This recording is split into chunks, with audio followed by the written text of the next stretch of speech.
di leen wax sama mbégte nag ndax ñëw ngeen pour waxtaan ak man ci loo xam ne daf ma soxal daf ma intéressé muy mbiru son excellence le président de la république nouvellement élu Bassirou Diomaye Diakhar Faye bi nga xam ne sunu élève la woon fii ci lycée Demba Diop. balaa ñuy xuus ci loolu tey mën nga ñu wax benn présentation boo xamante ni pour ñi lay seetaan te xamuñ yow yaay kan nga boole ci wàlle sa parcours. waaw man Abdoulaye Sène laa tudd nekk d'abord instituteur de 1980 à 1988 nekkoon d'abord instituteur pendant 7 ans def concours école normale supérieure bi ñuy wax NI option histoire géographie daal di jàll en 1988 def formation universitaire ba dem am sama DEA en histoire ak KS certificat d'aptitude à l'enseignement secondaire ñu affecté ma li mu nekk major de ma promotion ba may génn ñu affecté ma au lycée de Kaffrine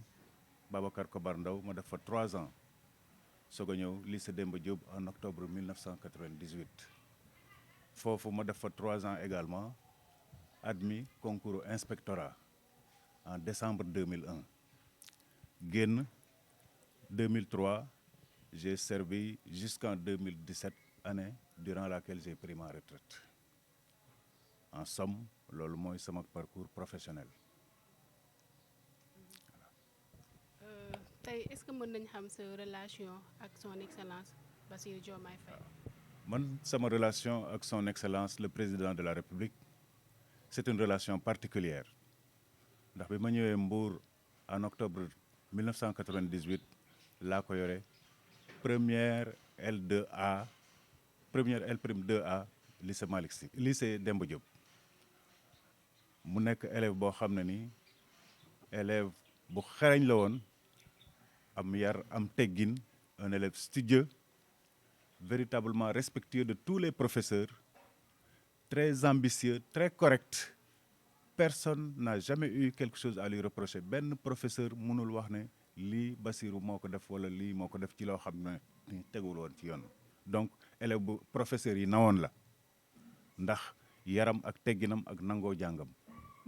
moyenne yi mu daan am moyenne yu kawe njottu képp bépp professeur la parce que un élève qui ne descend jamais en dessous de 15 professeur bu sañoon élève bu mel noonu rek ngay am ma yor ko première yor ko terminale ba mu am bac L'1 donc mu soog a dem war a def université relation bi ma amoon ak moom nekkoon na relation affectueuse boo xam ne ni il n'a pas hésité bi mu waree def option mu ñëw ba sama kër boobu maa ngi en location au quartier Guinaw Rail de Mbour ñëw ba sama kër dama monsieur maa ngi def choix yi mais véritablement seet mën naa def philosophie mën naa def lettres modernes mën naa def anglais parce que partout mes notes sont bonnes mais géographie laa bëgg a def parce que man sama particularité mooy samay élèves yu bëri ni may jàngalee neex na leen de sorte que ñoom ñëpp bëggoon def géographie pour la plupart et aujourd'hui j'ai plusieurs anciens élèves qui sont devenus professeurs d'histoire et de géographie moom mu ne ma géographie lay def ma ne ko ça je ne te le conseille pas je connais ton potentiel je te demande d'aller faire droit demal université Saint-Louis nga inscrire en droit boo demee droit tu vas réussir mu ne ma ah foofu moom ay milliers d'étudiants ñooñu nekk ci classe yi de ma ne ko bu ngeen doon 10 000 boo bindee tu vas te faire remarquer parce que l'expression écrite elle était formidable c'était un excellent élève un brillant élève si c'était un élève moyen je ne lui dirais jamais d'aller faire droit mais j'étais sûr et certain qu'il allait réussir en droit donc looloo taxoon ma pousse ko foofu xam nga professeur histoire géographie laa bëgg a doon comme yow vraiment bu doon keneen danaan ko ñëwal defi géographie mais man yéenewuma ko woon loolu parce que dama ne ko carrément man professeur d'histoire et de géographie maa ngi waaj a def ay concours pour génn ci njàngale mi d'ailleurs dans sa première vidéo wax na ko kon xamoon ko xam potentiel am ak yéene bu ma ko amoon j'ai même ajouté que je veux que tu deviennes magistrat mais aujourd'hui il a atteint la magistrature suprême donc man sama ñaan ak sama mébét yàlla nangu na ko kon mbégte rek laa am bu may wax ci Bassirou Diomaye Faye. lan moo waraloon sa relation bu particulière bi nga amoon ak moom ndax yow yaa ko xiirtaloon ci sa bopp wala moom moo xool ne yow mi vous êtes une référence mu ñëw approché la. bon li ko xiiroon ci man xëy na moom xamoon na ko fascination bi mu amoon ci matière bi ak ni ma ko doon jàngalee man li ma xiiroon ci mooy boo amee élève saa yoo defee devoir mu am 15 16 17 mais élève boobu da nga koy bëgg parce que professeur bu ne bu sañoon son message va passer et ses évaluations seront concluantes maanaam li ngay jàngale vraiment dinañ xam ne jaar na yoon parce que ñi ngi koy jàngal xam nañ ko mokkal nañ ko moo tax véritablement mu amoon attachement ci moom aussi mu am attachement ci man léegi nag moom bi mu xamee ne war na def choix il est allé d'abord voir le proviseur ou le censeur kooku ne ko gis notu français bi ne ko lettre moderne ngay def mu ne ko non man bëgguma def lettre moderne ci la ko joxe ay feuilles am il est venu directement vers moi parce que il avait beaucoup de considération pour moi et c'était mutuel daf ma nawoon ma naw ko parce que comme il le dit bon man sama liggéey duma ci caaxaan et j'aimais mon métier de professeur d'histoire et de géographie je le faisais avec passion de sorte que véritablement élève bu ma nekkal boo bëgg la mel ni man itam di nga ko jege kon looloo taxoon véritablement Bassirou aussi am attachement ci man ma am attachement ci moom c'était véritablement mutuel. tey est-ce que tamit remarqué woon nga koo xamante ne nii mu nekk koo xam ne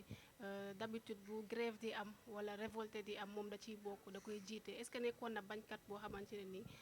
yooyu da koy faral di ci participer. bon xam nga nit mun na bañ de plusieurs manières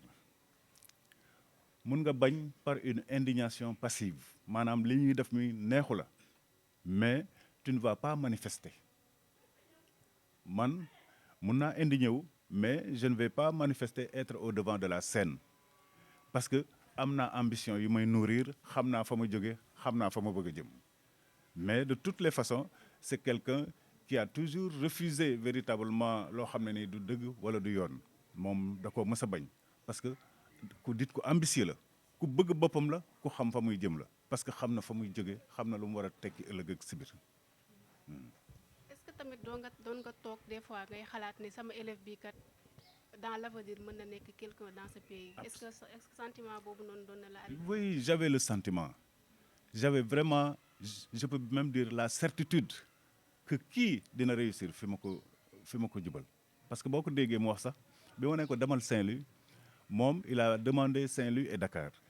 mais Dakar moo njëkk a génn moo tax mu dem Dakar mais moom il avait préféré attendre peu Saint-Louis génn mu soog a dem j'avais la certitude parce que moo tax ma ne ko demal droit un élève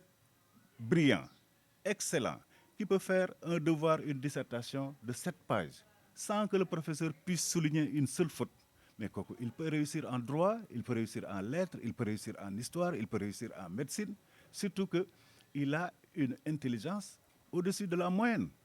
ensuite non seulement il est intelligent mais il a une capacité de rétention extraordinaire c'est-à-dire que il peut mémoriser ce qu'il apprend non seulement il le comprend mais il le mémorise donc un tel élève peut indéniablement réussir partout où il peut aller loolu j'avais la conviction c'est pourquoi je lui avais dit que je veux que tu deviennes magistrat voilà. ban caractère moo la gën a neex ci moom. moom c'est quelqu'un de placide maanaam nit ku sedd la koo xam ne ni bariwul wax li muy wax il ne dit que l'essentiel il ne dit que l'essentiel c'est pas quelqu'un de bavard parce que il sait écouter il a développé une capacité d'écoute extraordinaire et en général les plus intelligents ce sont ceux-là qui savent écouter les autres et qui retiennent l'essentiel de ce que ces gens-là disent ce sont ces gens-là qui sont véritablement intelligents loolu daal c'est le caractère marquant de notre président il sait écouter il a une capacité d'écoute extraordinaire voilà. mais est-ce que tamit amul woon benn caractère boo xam ne parce que tamit c'est pas évident nga nekk ci classe nekk un très bon élève di am ay moyens yu baax jalousie bi nga xamante ni sa camarade de classe yi dañ koy am est-ce que moom tamit nekkul woon koo xamante ni des fois da leen di fekk ci loolu des fois mu nekk koo xamante ni dafa bëri problème wala muy jàppanteeg ay moroom élèves am. Non, non, non, je n'ai jamais remarqué véritablement un dérapage de sa part. Parce que il était en intelligence avec tous ses camarades de classe. Je n'ai jamais entendu de problème entre Bassirou et un de ses camarades de classe, parce qu'ils les comprennent tous. Parce que certes, il y a la jalousie, mais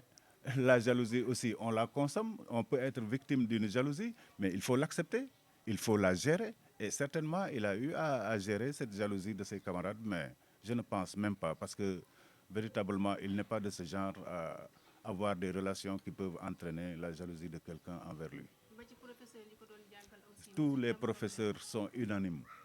à dire que c'était un élève qui se conduit bien. S'il y avait une note de bonne conduite, il aurait certainement 19 ou 20. Parce qu'il n'a jamais eu de problème avec un quelconque professeur.